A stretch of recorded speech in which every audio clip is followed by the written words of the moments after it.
Welcome back to my channel.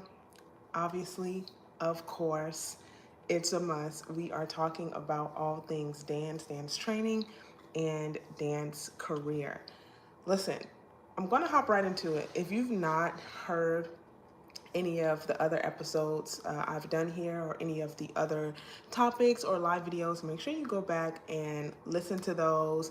Make sure you go back and catch all of those gems because they are just too priceless to pass up. Because honestly, for years now, I have just seen dancers get into a place where they lose their passion for a number of reasons. I've been in a place where I've seen things happening in collegiate dance spaces that, just aren't the best for dancers. In my opinion, I've seen great things and I've also seen things that are questionable, which has led me to begin a dance career coach and has, caused me to stand firm and to be loud about this sort of personal mission I had to, one, bring dance back to dance as I've coined it a few years ago, but also surrounding the vision of the dance career coach, which is to help dancers to become more visible, valuable, and create longevity for their dance careers. And so today we are talking about having courage in professional dance. Now I'm gonna hop right into it. I saw a post yesterday over on Instagram, and it was just talking about the field of dance. It was an older gentleman talking about the field of dance, and then I saw someone comment saying how most people get into dance companies and they are faced with the reality that a lot of directors or a lot of people who are leading these dance companies, they basically just want like dumb dancers or dancers who don't really have a mind of their own, because you want to be able to put up the work, you want to be able to have dancers who can execute, get on stage, you sell tickets, so it has to be good, get on stage, do all the things that you need to do, hopefully sell out the tickets, and if the show is running, obviously, for X number of days, you want to kind of sort of keep that revenue consistent. And so it all just comes back down to the dancers and the directors and the leadership and the people at the front of the room wanting the dancers to just like dance and shut up, right? So what I'm about to say now is not necessarily geared toward dancers rising up and coming against directors, choreographers, producers, any other leadership in dance companies. That's not necessarily what I'm saying. But what I am talking about is having the courage to, one, be yourself, but two, learn how to maximize who you are as a professional dancer. Okay, so yes, you get the knowledge. Yes, you have to implement the knowledge, but truly it takes courage in a field like professional dance to not only implement those things, but to like live those things out, And I'll give you a short example. So it's really easy in a space like a professional dance company for everyone to sort of corral around the same mindset, for everyone to go into group think, especially because there's sort of like this invisible and sometimes visible fight for the love, the care, the praises from the artistic director. People are fighting for that in so many different ways. And so what they want is to be the person that's always looked at, to be the person that always gets the smile from the front of the room, to be the person to always be cast in a show, in a piece, to be the person that is constantly cast, to be the person to get the best roles and things of that nature. But sometimes even if you do get that, in a dance company, that doesn't always mean that you are someone that is seen as valuable in a way that the director or the company can say, we can depend on this person. We can kind of push legacy through this person. We can send this person out to speak on our behalf, X, Y, and Z. And then even outside of the company scope, being a person that can literally transcend just the dance world, the concert dance world. You know what I mean?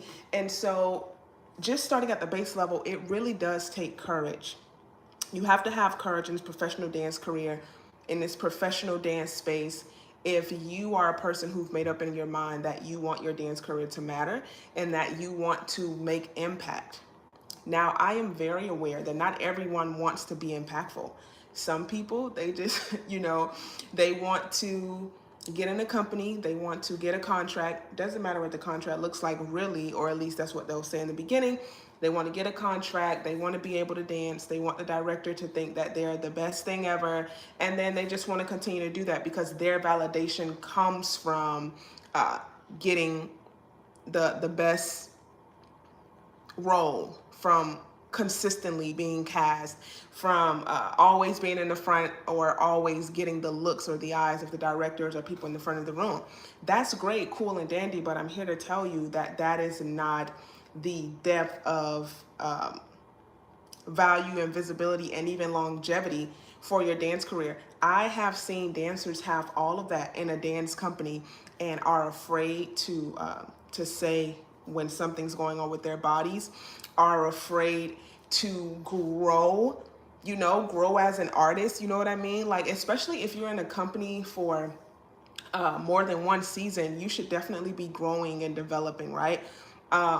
I think one of the things, or one of the reasons why I've always been a person who wanted to dance with companies like TheDanceCareerCoach or like Alvin Ailey American Dance Theater, is because I've always had this thought that I wanted to put the greatness that I have into this company, and not just the company, but into this legacy to help keep the legacy what it is, you know?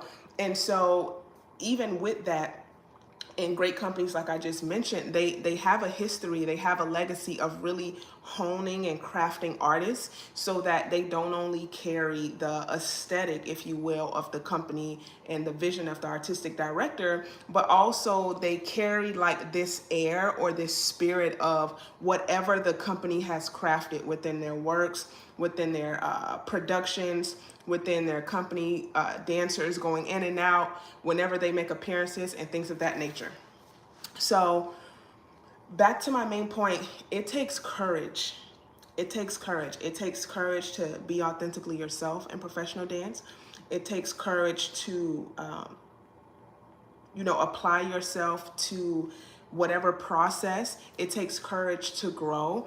It takes courage to learn and unlearn. And then when we get inside the sphere of impact, and when we get inside the sphere of transcending dance, the field of dance alone, just like someone like Judith Jamison or Mikhail Baryshnikov, it takes courage.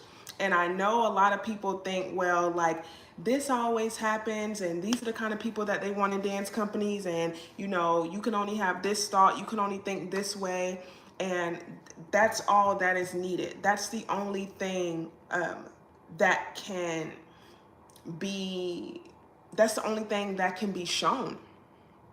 And the reason why people who have that mindset think that way is because, unfortunately, they have not tapped into timeless concepts, and they have not tapped into the realization that, hey, you can actually create impact in your dance career, and you can also be yourself within your dance career. Being yourself does not mean that if you feel like you want to be a hot mess, then just be a hot mess. No, that's not what I mean. But what I mean by being yourself is growing authentically through the process and engaging it the way that only you can, because no two dancers are the same. What I mean by being yourself is learning those timeless concepts, implementing those, and being bold and loud about those, and just kind of letting those things, like I mentioned in one of our other videos, allowing those things to sort of blossom on the inside of you. And it really, really, really does make a difference, and it causes dance artists to shine from the inside out. Okay, that takes courage. And one of the reasons why I think a topic like courage in your dance career, which may not be talked about a lot, but I think it's so important, is because when I think about the dance legends that we often celebrate, that we often love, I didn't see anybody who was afraid. I'm going to answer this question in a second, okay? I didn't see anybody who was afraid. I didn't see anybody who was like biting their tongue, so to speak. I saw people who were fearless, and I saw people in my eyes. And I saw people who had great audacity, and I saw people who did things that are still being echoed in 2025. All right, so this question says, why do some people love to gatekeep adults from doing ballet professionally? Like in what way? Do you mean like adults who have been training, who are already at a certain level of training? Or do you mean adults who have no connection to dance at all?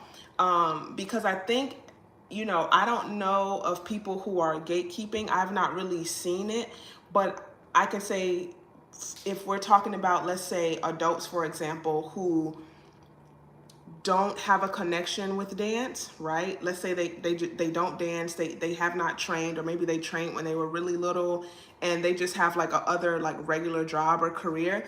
I personally think some of the adult dance programs and some of the adult dance classes, they turn ballet very gimmicky, in my opinion. And I kind of understand a little bit, because let's say, you're hosting adult ballet classes so that you can bring a different demographic into your school, and then so you have to market it a certain way. It's like, hey, we have a company and you guys see like ballerinas as these people who are engaging in this elite art form, which is true. But then also, we can't make it like that. We kind of have to market it as, oh, do what the ballerinas do. We're going to teach you how to do what the ballerinas do.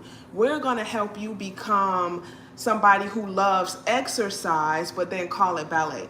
That, so when it comes to that end of it, I think some people, I don't think it's gatekeeping. I think it's just kind of expressing their passion and their love and their heart, especially when they're people who have given their heart and their life and putting their blood, sweat, and tears into ballet. I think it's just them being like, hey, this is not really ballet, or hey, this is kind of like borderline a little gimmicky. And I can understand that.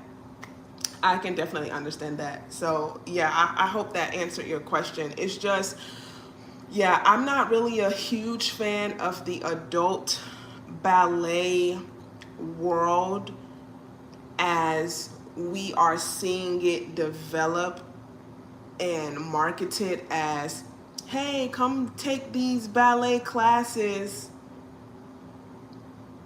Some of it gets real gimmicky. However, I do know of some classes where good teachers are still teaching the core of ballet work, even to people who've never stepped into a studio, have never stepped into Marley. And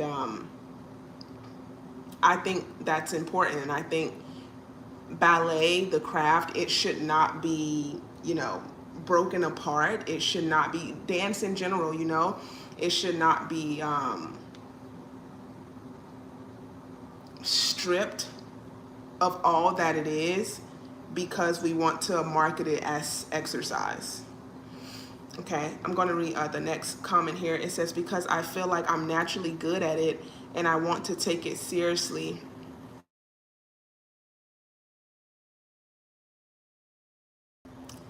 That is amazing. And to me, that makes sense because you have to start somewhere. I actually have a video up. It was from months ago talking about how to start your dance career from scratch. Yes, so you have to go to classes, and that's okay. And so for someone in your position who really wants to make a career out of this, you have to be able to trust that when you go into one of these adult ballet classes, that the person that is teaching is actually going to be teaching ballet and not catering to exercise ballet. You see what I'm saying? So that's why I don't really like the adult ballet class thing. So yeah, you have to do the right thing, which is start the training, which is great, and find someone. Yeah, you see what I'm saying? Yes, yes, yes. I remember one time I was just taking, I was somewhere and it was a new studio, or a studio that was new to me. And I was like, oh, let me just go take a class. And I was so upset that we spent 30 minutes or the first 15 minutes of class doing like some gyro. I was so upset. So upset. So yes, and I think it's great that you're naturally good at it. I absolutely understand that. So yes, I hope you find a great teacher, and once they see you, you should also tell them that you want to do something professionally, so that they can help you, and then maybe they can even recommend some other things within that school or studio or whatever to help you go even further. So yeah, you're very welcome. You're very welcome. Yeah, I'm going to do Russian. So let's see. Don't get me started. I love Russian ballet teaching. Yeah, can't go wrong. Can't go wrong. Can't go wrong. Yes, it'll get the job done. It'll really get the job done. So yeah, guys, have courage, and I will see you guys in my next